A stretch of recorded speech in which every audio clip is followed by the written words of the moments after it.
안녕하십니까. 자, 지금 이번이 세 번째 강의가 되는 것으로 아는데요. 우리가 지금까지 끌어왔던 주제가 지금 여러분 다 있잖아요. 이 나라는 게 과연 어떻게 형성이 되어가지고 또 무엇을 위해서 사는가 뭐 이런 걸 가지고 한번 얘기를 했었고, 그것을 설명해 줄 수 있는 가장 좋은 여러 설명 가운데에서 이론 가운데에서 그래도 상대적으로 가장 좋은 그 이론이 까르마 법칙이라고 얘기를 했었습니다. 그래서 이제 그걸 이어서 말씀을 드리려고 하는데, 먼저 우리가 인생의 목적이 뭐냐, 왜 사냐, 뭐 이런 얘기들 이제 뭐 많이 하잖아요. 여러 가지 대답이 나올 수 있겠죠. 그런데 까르마 법칙의 입장에서 볼 때는, 자, 우리 개별령들은 지금 존재합니다. 이건 부정할 수가 없죠. 이 까르마 법칙에 따르면 우리 개별령들은 도덕적인 완성을 위해서, 인격의 완성을 위해서 끊임없이 진화해서 마지막 정점, 그건 이제 뭐 오메가 포인트라고 뭐 서양 그 신학자 가운데서 그렇게 얘기하는 사람이 있습니다만, 이제 그 오메가 포인트를 이제 불교식으로 얘기하면 뭐 깨달음이라고 할 수도 있겠고, 뭐 불성의 발현라고 얘기할 수도 있겠고, 뭐 기독교식으로 얘기한다면 그리스도 의식의 발현. 그래서 그 진화의 정점. 이게 이제 그 정점을 향해서 전진하는 게 바로 인생의 목적이다. 그렇게 얘기할 수 있다고 했습니다. 그런데 이게 이번 한 생각과는 부족하다고 그랬죠. 칸트가 이제 비슷한 얘기를 했다고 그랬었습니다. 요번 생 하나 가지고 우리가 도덕의 완성을 이룩한다는 것은 대단히 힘든 일이다. 사실 그렇죠. 우리 뭐 다른 사람 볼 것도 저만 봐도 사는 꼬라지 보면은 뭐 이렇게 살아가지고 무슨 요번 생에 어떻게 도덕적인 완성을 합니까? 실수를 너무 많이 했던 그런 생이기 때문에. 그래서 어떤 미국 학자는 또 그랬어요. 뭐 지난 시간에 얘기한 겁니다만, 웅장한 그랜드 캐년도 저길 자연이 만들기 위해서 수천만 년이 걸렸는데, 어떻게 인간이라는 어떻게 얘기하면 그 지구에서 가장 귀중한 존재들이 70년 내지 80년으로 인격의 완성을 이룰 수 있겠느냐. 그건 힘들다. 그럼 어떻게 해야 되느냐? 자꾸 거듭 환생. 예? 환생. 그리고 그럴 때마다 우리를 교정하고 그 정점을 향해서 가게 도와주는 법칙이 바로 까르마 법칙이다. 이렇게 얘기를 했습니다. 근데 그게 지금까지 제가 말씀드렸던 건데, 이렇게 그 얘기를 하면은, 무슨 귀신 신하라 까먹는 소리냐. 뭐 정점은 뭐고 말이야. 뭐 오메가 포인트는 뭐냐. 이렇게 말씀하실 수 있는데, 그래서 제가 지금 여러분 이해를 돕기 위해서, 서양의 그 심리학자가 한 얘기를 한번 예를 들어보려고 합니다. 여러분들 아마 에브라임 매슬로우란 미국의 심리학자를 많이 들었을 겁니다. 이분은요, 주류 심리학계와는 다른 얘기를 했는데, 뭔가니 이제 전 세계 심리학을 크게 구분을 하면은, 하나는 임상 심리학. 그러니까 이건 특히 이제 프로이드의 정신 분석학이 중심이 된, 뭐 거기 뭐 융 분석 심리학도 들어가겠습니다만, 그런 이 프로이드식의 그런 임상 심리학이 하나 있고, 그 다음에 미국 중심의 실험 심리학, 특히 행동주의가 중심이 된 이 이 파가 줄을 이루고 있었거든요. 근데 프로이드는 어떤 사람이냐? 프로이드 심리학은 여러분 아시잖아요. 프로이드가 인류 역사에서 이 사람 정신 분석학 입문 책에 보면 이런 얘기 나옵니다. 인류는 인류 그럴 때 사실 서양 사람 얘기하는 거예요. 인류는 2번에 걸쳐서 자존심에 큰 손상을 입었다. 언제냐? 첫 번째, 지동설이 나오면서, 저 한번 얘기했죠. 지동설이 나오면서 천동설, 그러니까 지구가 중심이라는 것. 이게 더 이상 이제 진리가 아니다. 인간은 더 이상 우주의 중심이 아닌 게 됐다. 거기서 뭐 자존심이 꺾였죠. 두 번째, 인간은 신이 창조한 말할 수 없이 귀중한 존재라고 생각을 했는데, 다윈의 진화 이론이 나와서 아니다 말이야. 원숭이에서 진화한 거다 말이야. 이래서 또 한번 꺾였단 말이에요. 자존심이. 프로이드는 내가 이번 세 번째로 인류의 자존심을 꺾어주겠다. 제가 지금 과장해서 하는 얘기를 하는데, 어떻게 꺾느냐? 인류는 더 이상 그 이성적인 존재가 아니다. 프로이드 바로 전 시대가 뭡니까? 그 유럽의 그 계몽주의 그 철학이 나오면서 인간은 이 이성이 갖추어진 최고의 존재 이렇게 이제 그래가지고 그때 그랬어요. 그 볼테르니 뭐 이런 사람들은 이제 인간의 진화는 다 끝났다 여기서. 우리는 이제 뭐 이제 기독교 같은 거 다 없애버리고 이성으로서 인간은 이제 최고조로 왔다 이렇게 얘기를 했거든요. 그거를 이제 프로이드가 웃기지 말아라. 인간은 그렇게 이성적인 존재가 아니고 뭐 리비도 성욕에 의해서 움직이는 충동적인 존재다 말이에요. 본능적인 존재다. 프로이드가 그 자기 세 번째로 이제 꺾어버리겠다 이렇게 나왔거든요. 그래서 프로이드 심리학을 보면은 맨 그저 이 성과 관계되는 거고, 근데 그 어두운 면이 많아요.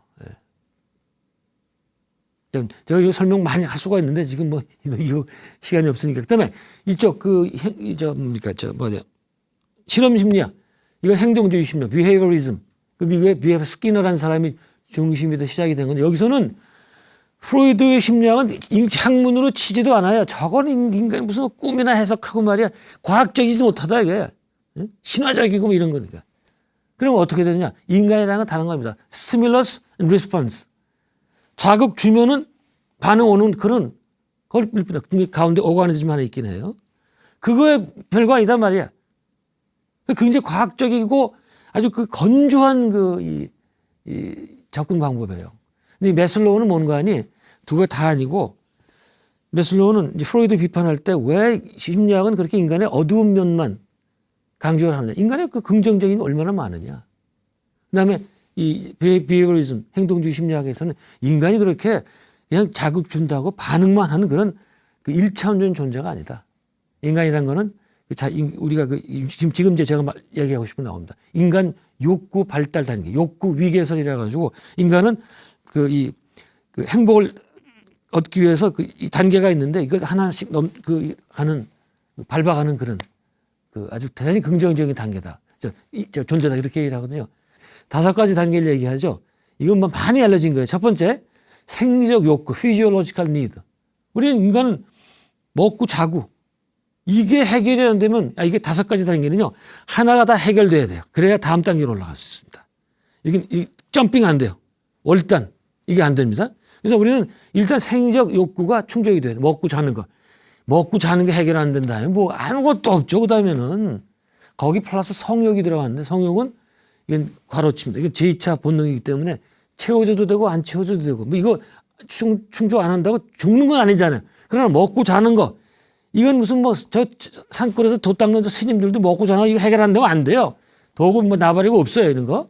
이게 첫 번째 생리적 욕구. 두 번째 그 security 욕구, 안전에 대한 욕구.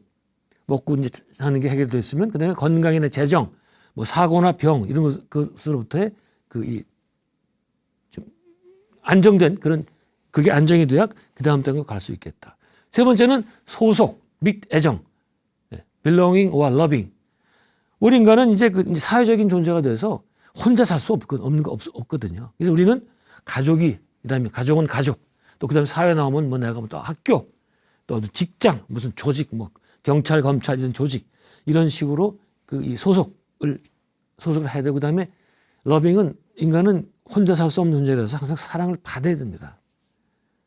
네. 또 사랑을 받은 사람만이 사랑을 줄 수가 있어요. 이건 참 중요한 문제인데, 네. 그 사랑을 안 받아본 사람은 절대 다른 사람 사랑 못합니다. 사랑의 역설이에요. 네. 자, 나중에 또 얘기하게 되고. 네 번째, 자존의 욕구, 셀프 이스팀. 자기 존중하는 거거든요. 이걸 자존감이라고 그러는데 자아 존중감. 그 인간이 행복할 때 말이죠. 행복하다고 그럴 때 다른 게 아무리 많아도 이게 없으면 자존감이 없으면 이건 완전히 꽝이에요. 네? 예를 들어서 아무리 권력이 많고 뭐 돈이 많고 재벌 2세고 3세고 말이야. 아무리 이래도 자존감 내가 중요하고 이거 자존감은 뭔가니 자기를 정말로 중요한 존재로 생각하는데 근데 그만큼 남이 중요해요. 네? 그래서 뭐 어떤 사람들은 뭐 남을 깔보면서 자기는 잘났다 이런 사람 있잖아요.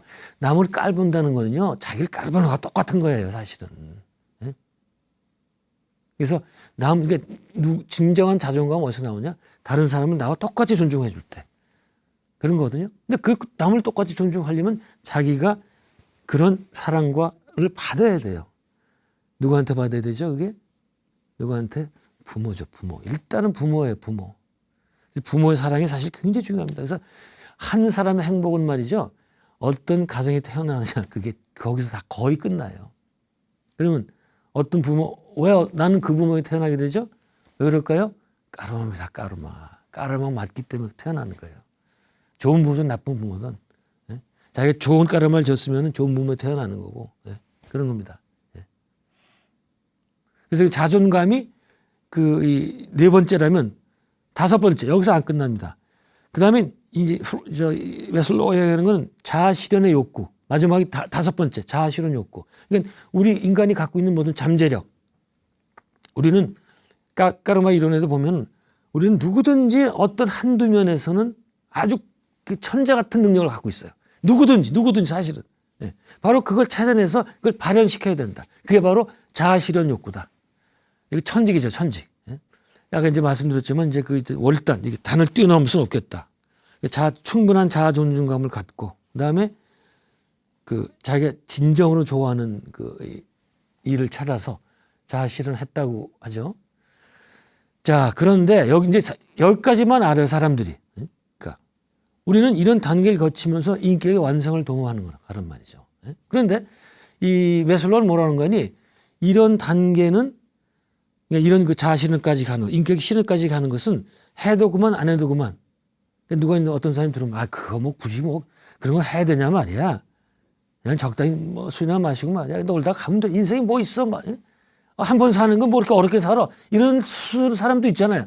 그런데 매슬로우 얘기는 저도 동의하는데 이건 해도 그만 안 해도 그만이 아니라 우리 인생의 본성에 내재된 것이다. 반드시 이 길로 가야 된다. 이 길로 가지 않으면 행복은 없다. 이렇게 얘기하거든요. 저는 전적으로 동의하고 또 사실은 이런 얘기들은 이미 세계 종교들, 불교, 기독교, 이슬람교에서 이미 제시된 것들이다. 그래서 만약 여러분들이 이 길로 안 가잖아요. 그러면 뭔가 살긴 사는데 항상 공허하고 말이죠. 그렇게 사는 것 같지가 않아, 뭔가. 더 나가면 불행해지고. 매슬로우가 얘기하는 거는 반드시 이 길로 가야 궁극적으로 행복할 수 있다. 그런 주장입니다. 제가 이제 예를 들 때, 여기에 대한 예를 들 때 이걸 많이 들어요. 어떤 사람이 자기 어릴 때부터 참 그림 그리는 걸 좋아했어요. 그걸 전공을 하고 싶어. 근데 이럴 때 보통 부모들 너무 반응이 뻔하죠. 그거 해갖고 환쟁이 해가지고 먹고 못 산단 말이야. 회사 가든지 시험 공무원이 되든지 말이죠. 이렇게 얘기를 해요. 그러면 우리 어릴 때 방법이 있어요. 부모가 하려는 대로 해야지. 그래서 할 수 없이 그 길로 가잖아요. 그래서 회사에 취직하고. 그러면 자아 실현의 길로 안 들어섰기 때문에 이 사람은 항상 뭔가 공허하고 이게 아닌데 항상 불만족 속에 살게 돼요. 이게 바로 인간의 이제 불행 중 하나인데 여기서 어떻게 하면 되느냐? 저는 항상 이제 제시를 이렇게 하는데 지금 내가 하는 일이 천직이다 아니다라는 걸 어떻게 알 수 있느냐? 저게 됩니다. 생각해볼 때 내가 지금 여기서 뭐 하고 있는 거지? 내가 왜 여기 있어? 이런 거 생각이 들면 안 돼요. 그건 왜? 자기 길이 아니기 때문에. 그러나 자기가 진정으로 좋아하는 거 한다면 아까 제가 말한 그림 그린 친구는 그림 그릴 때 어때요? 아무 생각이 없어요. 그저 좋아해. 그냥 좋은 거야, 그게. 그런 게 바로 자기가 좋아하는 길이에요. 자기 천직이고. 그걸 반드시 찾아야 자아 실현까지 간다. 그겁니다. 자, 이제 여기까지는 이제 이 많은 학자들이 얘기를 했는데, 그 다음에, 근데 이상하게 한국 책이나 논문을 보면 언급 안 하는 게 있어요. 매슬로우가 여기서 안 끝나거든요. 매슬로우가 죽기 전에 1년 전에 이 자아 실현 욕구보다 한 단계 욕구를 하나 더 넣어요. 뭔가 이 자아 초월 욕구를 또 내놓습니다. 뭔가니 자아 실현되면 다 끝날 줄 알았는데 그게 아니에요. 결국은 그거 다 버려야지. 내가 이룩한 거 다 버려야 진짜 행복 온다 이거예요. 꽉 채웠다가 다 비워야지 그 진짜 행복. 그때는 이제 행복과 불행에 다 넘어선 진짜 궁극의 행복이라고 생각이 드는데 저는 이 사람 얘기를 하면서 자꾸 불교 생각이 나더라고요. 뭔가니 불교 그 선불교에 보면 시무도 있잖아요. 뭐 시부도 시무도라고 뭐 상관이 없겠습니다만 이 소를 찾아가는 이 그림 10가지 그림 있잖아요. 그 마지막에 뭡니까? 마지막에 원만 하나 남는 거. 그죠? 아무것도 없잖아요. 모든 걸 초월해야지 진짜 행복이 오는 거다. 또 불교의 부처님 말씀 중에 보면 뗏목의 비유가 있죠. 네. 이제 여러분 다 불교 절에 다니신 분들은 다 알 텐데 부처님 한번 그렇게 얘기를 하죠. 너희들 어떤 사람이 이쪽 강 안에서 저쪽 강 안으로 뗏목을 타고 넘어갔다. 이렇게 얘기해보자. 그럼 강안 넘어간 다음에 이 뗏목을 가져가야 되느냐 말아야 되느냐. 그랬더니 뻔한 질문을 하셨어. 어떤 바보가 그 뗏목을 가져가라고 그러겠어요. 근데 제자들이 뗏목을 두고 가겠습니다. 이렇게 얘기했더니 부처님 마찬가지다. 내 법도 마찬가지다. 너희들이 깨달음 얻으면 내 법도 버려야 된다. 이런 거. 그게 생각이 나더라고요. 이제 그런 식으로 인생의 마지막은 다 버린 데서 오는데 그게 이제 까르마가 어디까지 가는 거 아니? 일단은 자아 실현까지 가는 거예요. 까르마 법칙을 통해서. 근데 까르마 법칙은 이제 인생 초월까지 가지 않는데 어떻든 까르마 법칙을 통해서 자아 실현까지 천직을 찾아서 가는데 아까 메슬로우 얘기했던 거나 까르마 법칙, 인격의 완성이나 같은 얘기를 한다 이거예요. 그래서 이거는 까르마 법칙에서 얘기하는 거는 동서양이 다 똑같이 얘기하는 그런 보편적인 얘기다. 근데 이제 얘기를 설명하면서 좀 이제 마음이 좀 안 좋은 게 그럼 대부분 우리는 어떠냐?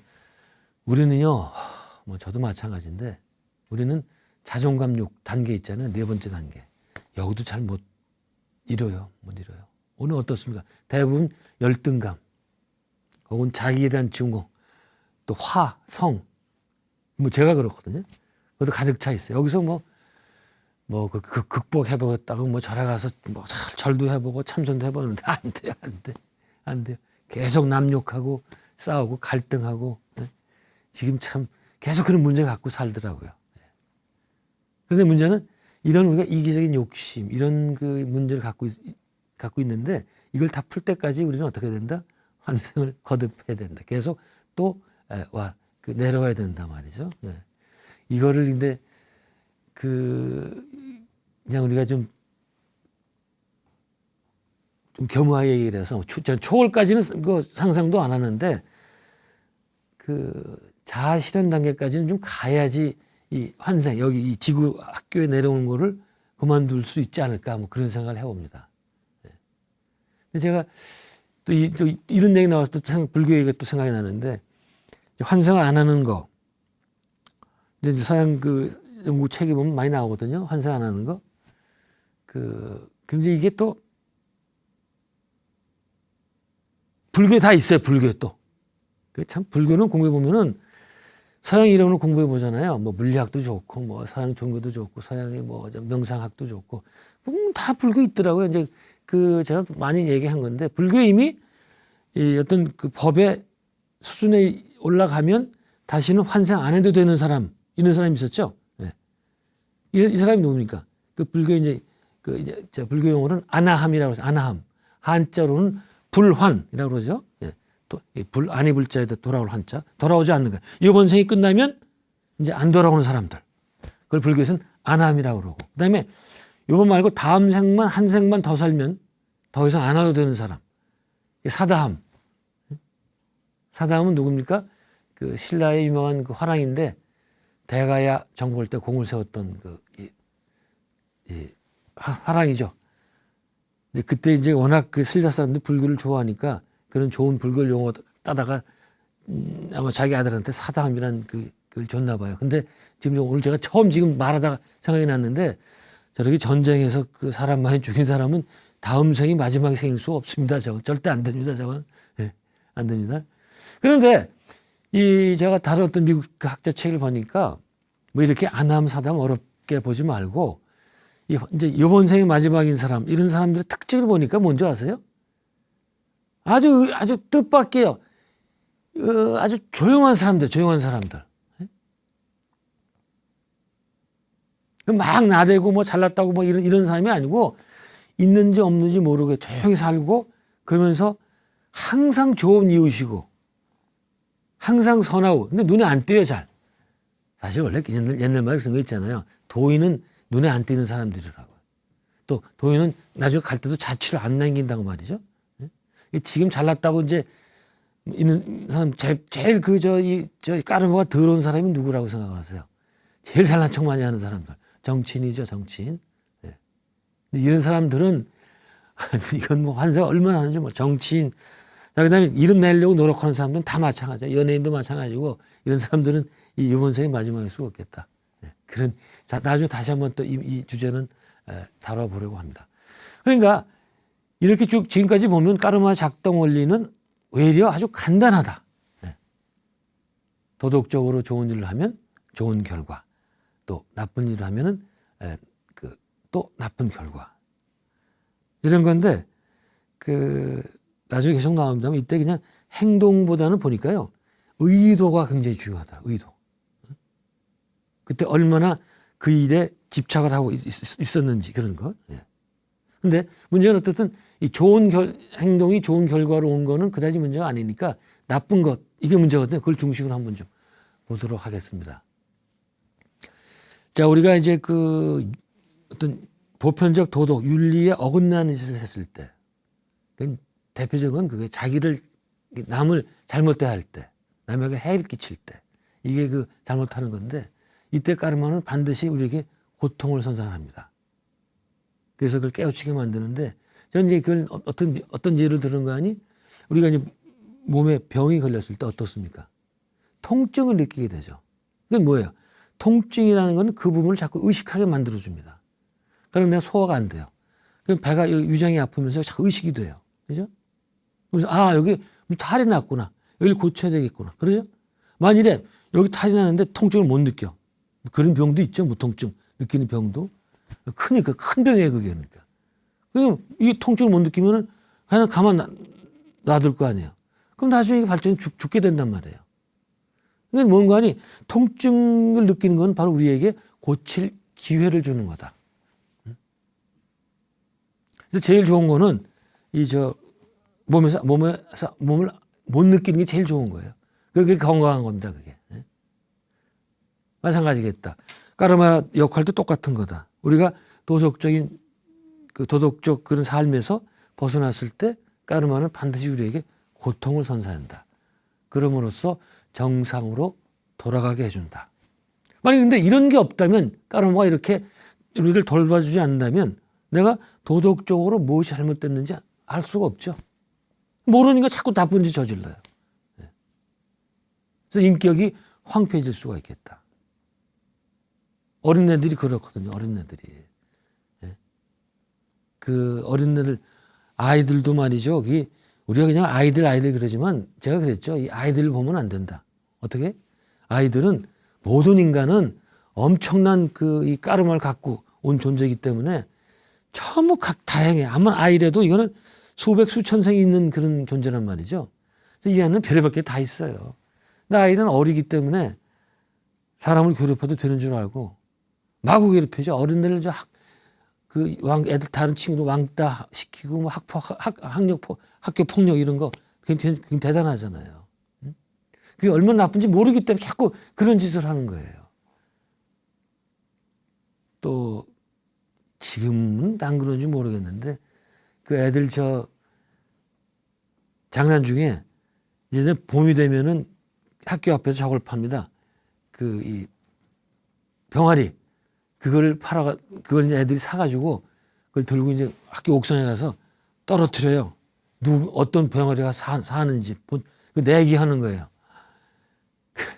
이런 거는 절대 이런 짓 하면 안 되죠. 그 병아리가 뭐 죄가 있다고 거기서 그런 수모를 당합니까? 그 괴로움을. 근데 아이들은 모르기 때문에 그 짓 하는 거예요. 근데 까르마는 바로 이런 일을 사전에 방지시켜 준단 말이죠. 이게 뭐가 관계되는 거니? 이 세상에 태어난 우리가 이 세상 왜 여기에 태어났느냐? 이 지구에 사는 지구살이는 우리는 제가 계속 얘기해요. 이 지구는 학교 혹은 학습장 혹은 훈련장 훈련도 그냥 훈련장, 논산 저리 가라야. 아주 빡센 훈련장이에요. 아주 고된 훈련장. 예? 그래서 불교에서는 이걸 생사 고해라고 그랬죠. 예? 그 비유를 한다. 그래서 우리는 여기에 온 목적은 공부하기 위해서 왔다. 훌륭한 사람들은 공부 안 해도 되는 사람들이 있긴 해요. 그 사람들은 보살 같은 사람이라서 그 사람들은 공부를 다 했기 때문에 그 사람들은 안 와도 되는데 와서 다른 사람을 돕기 위해서 오는 그런 사람도 있는데, 이곳은 공부하기 위해서 잠시 머무는 곳이기 때문에 영원히 머무는 게 아니에요. 그리고 학교라는 게 뭡니까? 학교는 졸업해야 의미가 있지, 학교에만 자꾸 있으면 안 좋아. 자꾸 유급 낙제해가지고 있으면 그게 학교입니까, 그게? 그리고 학교 다니면서도 여러분 어땠어요? 방학날 얼마나 기분이 째집니까? 그냥 아주 그날만 기다리잖아요. 그러다 이제 방학해가지고 하루하루 개학날이 다가오면 그냥 이 뒷골이 땡겨가지고 숙제 하나도 안 하고 그냥 판판 놀다가.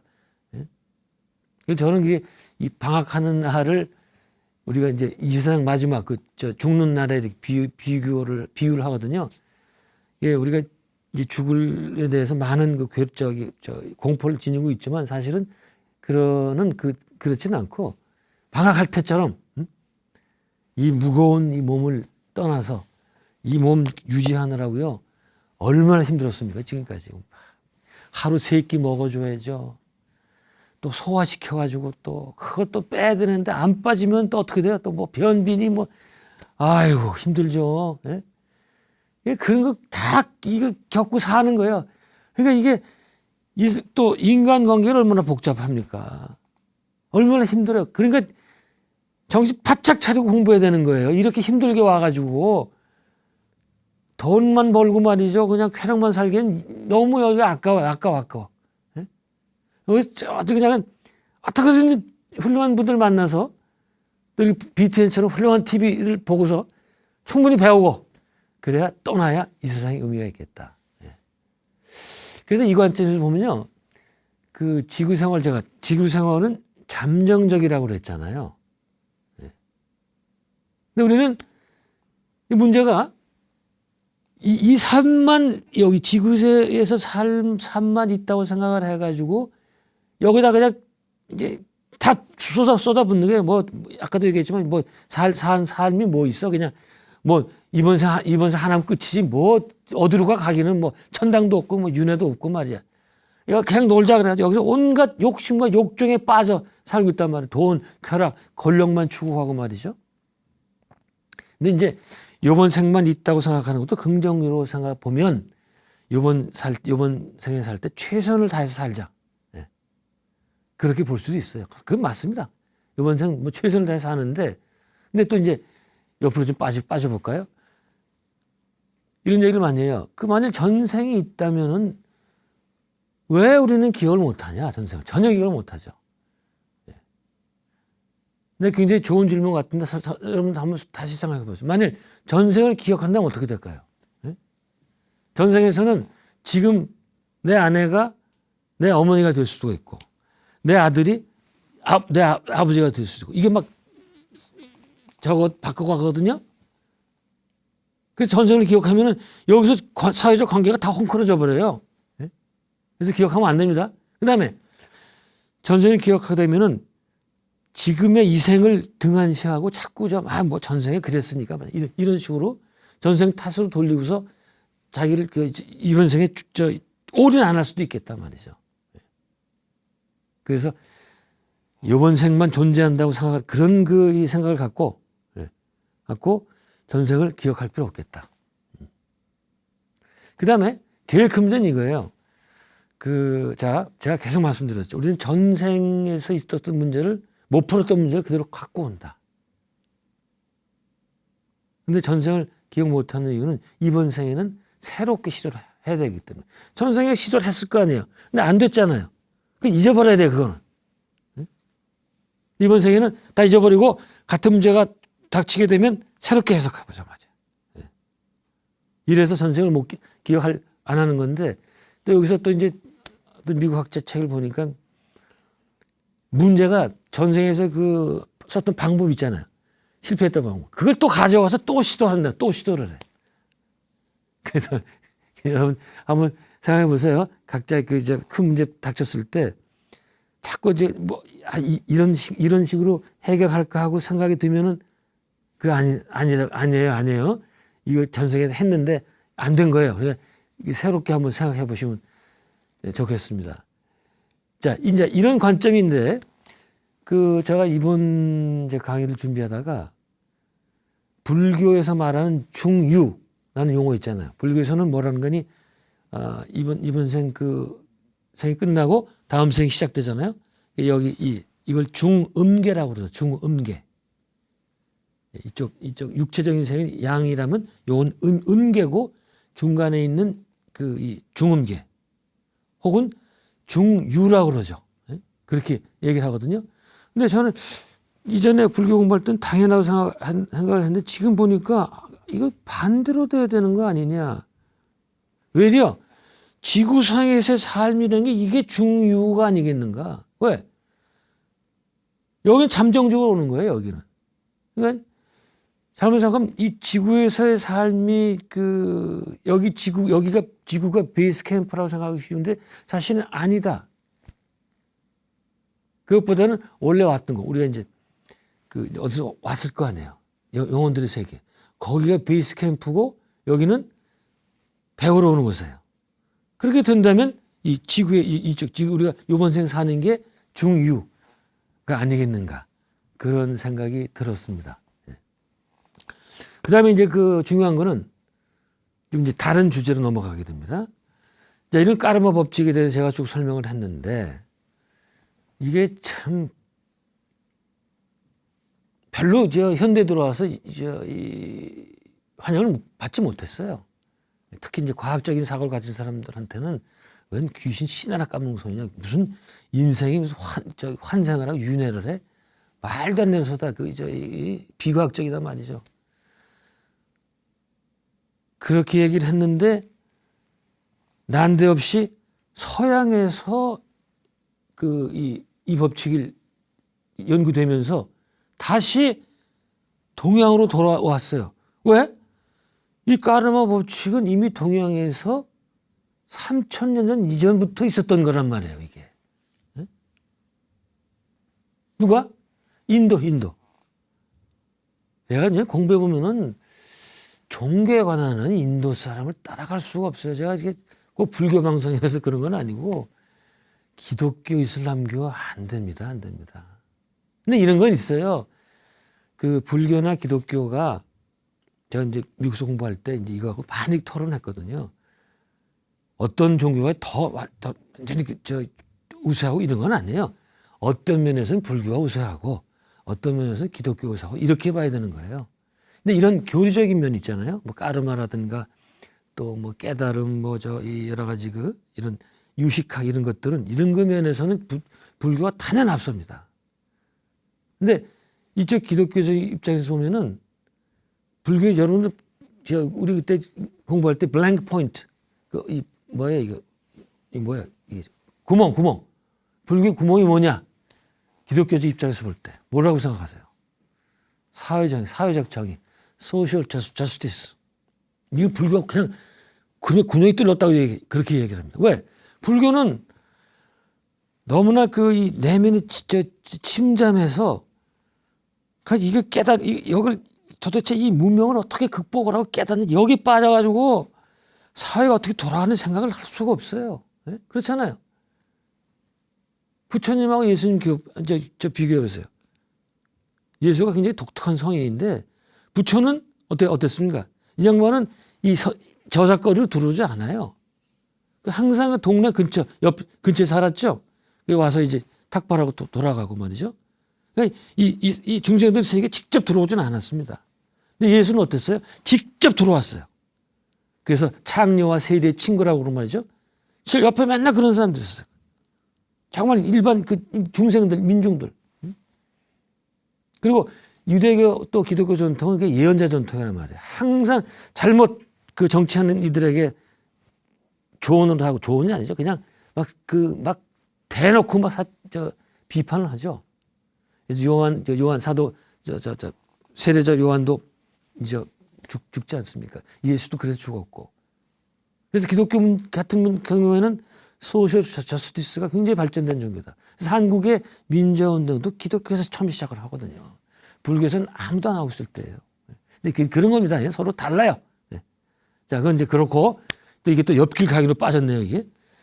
자, 근데 그 인도 사람들은 보는 거 아니?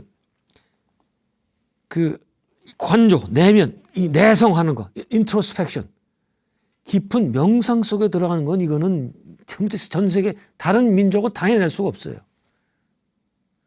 그냥 인도의 그 천재 같은 인도인들이 집단적으로 내면 인트로스펙트 하게 되니까 다른 민족들이 발견하지 못한 우리 그 의식을 지배하는 법칙, 예?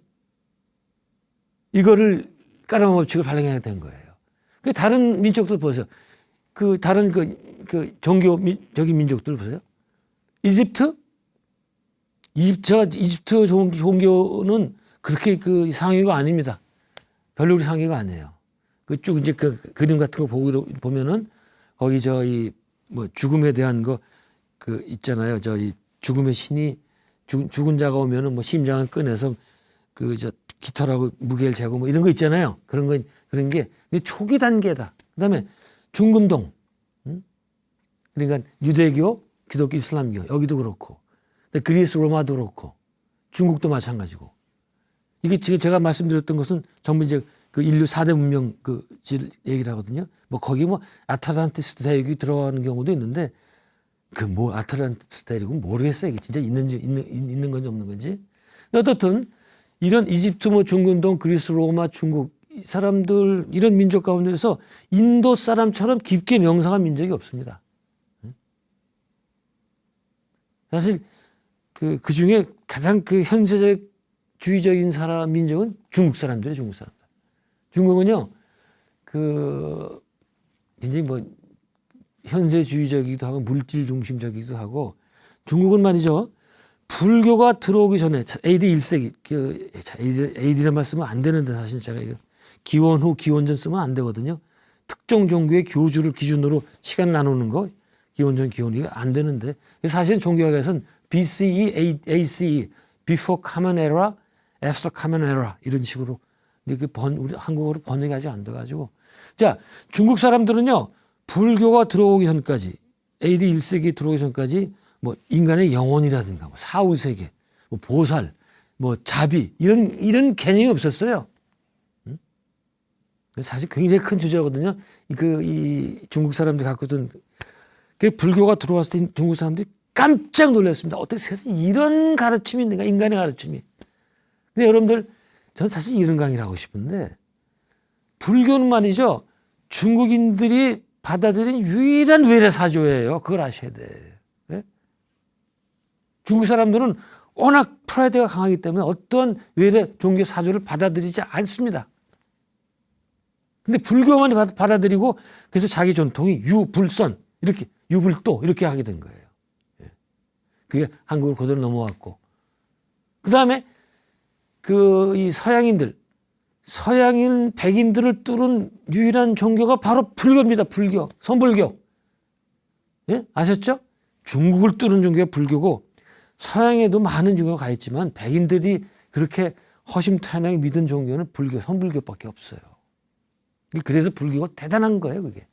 이게 사실 지금 굉장히 줄여서 얘기하는 건데, 어쨌든 자, 중국은 그렇고, 아까 얘기했던 뭐 이집트, 뭐 그리스, 로마, 뭐 유대교, 그게 다 뭐 유신론 종교, 신을 믿는 종교단 말이죠. 신이란 게 뭡니까? 신은 밖에 있어요. 아무리 안에 있다고 해도 밖에 있어요. 맨날 밖에만 쳐다보는 거예요. 자기 우리 내면 인간의 의식을 깊게 관조하는 그런 게 없어요. 저쪽 보니까 인간은 뭐예요? 여기는 어두워, 그렇죠? 어둡고 죄만 보여. 네. 그러니까 기독교의 기본 교리가 뭡니까? 인간은 죄인이다 말이죠. 나중에 또 나올 거예요, 이게. 불교하고는 정말 완전히 배척되죠. 불교는 인간은 다 부처님 깨달을 수 있는 그런 가능성을 갖고 있는 존재인데, 기독교는 인간은 죄인이라고 그러고. 저는 이것 때문에 대학교 다닐 때 70년대에 굉장히 고민 많이 했어요. 왜 그런가 하니, 기독교에서는 신이 있다고 그러지. 불교에서는 없다고 그러지. 기독교에서 인간은 죄인이래지. 불교에서는 부처님이라고 그러지. 뭐가 맞냐? 이게 뭐가 도대체. 두 개 다 세계를 대표하는 종교인데 하나가 맞으면 하나 틀릴 거 아니에요. 그럼 하나는 다 허망된 거 아닙니까? 그래서 제 방에다가 한쪽에 십자가 걸어놓고 한쪽에 석고랑 부처님 걸어놓고 맨날 쳐다봐서 저게 누가 맞는 거냐고 말이죠. 근데 그때는 제가 공부 많이 한 때가 아니니까 그냥 대충 넘어간. 지금은 내가 대충 알아요. 왜 서로 배척되는 게 아닌지. 예. 그 나중에 말씀드리기로 하고 지금 다 말씀드리면 또 이 방송에서 안 불러요 또. 예. 거기까지 말씀드리고 자 그래서 인도는 벌써 3,000여 년 이전에 요가라는 최고의 명상 수행 시스템을 개발을 했습니다. 그게 이 베다 마지막 부분 내오고 그다음에 그게 우파니샤드 철학이고 그다음에 불교로 전달이 되죠. 그리고 요가 수트라는 말이죠. 요가를 정리한 수트라가 아시죠, 여러분? 요가 수트라. 그건 기원전 한 2세기 정도의 파탄잘리라는 사람이 집대성에서 나오죠. 이미 그러니까 그때 그 인간의 내면 요가 시스템이라는 것은 제가 그때 공부해 보니까 세계의 그 수련 체제 가운데서 가장 정교한 인간이 만든 것 가운데서 인간이 만든 명상 체제 가운데서 가장 과학적이고 합리적이고 심오한 체계다. 근데 바로 이제 이 까르마 법칙이라는 것 이런 것들이 인도에 있었던 요가 시스템, BC 2, 3세기 3,000년 전에 있었던 시스템 거기에서 이제 발전된 거다. 그래서 사실은 진리다 이렇게 얘기할 수 있다. 인도에는 뭐 어떤 게 있는 하면요. 그러니까 제가 이 말씀 여기 말씀만 듣고 끝나는데, 그러니까 그 카르마 시스템이 법칙이 함부로 틀렸다고 부정할 수가 없겠다. 왜? 인도에서는 얘기했습니다. 어떤 명제가 참이라고 얘기할 때 스승이 말하면 참이 돼. 스승이 말하면. 왜 스승이 말하면 참이냐. 이건 이제 또 굉장히 재미난 얘기해서 제가 다음 시간에 말씀드리기로 하고 어떤 이런 이 굉장한 이 수행 체계 안에서 인도의 최고의 천재가 발견한 게 바로 까르마 법칙이다. 여러분들 그래서 그냥 받아들이셔도 전혀 문제가 없으니까 받아들이시고 그다음에 같이 어떤 내용이 있는지 또 계속 한번 공부해 나갔으면 좋겠습니다. 여러분 여기까지입니다. 고맙습니다.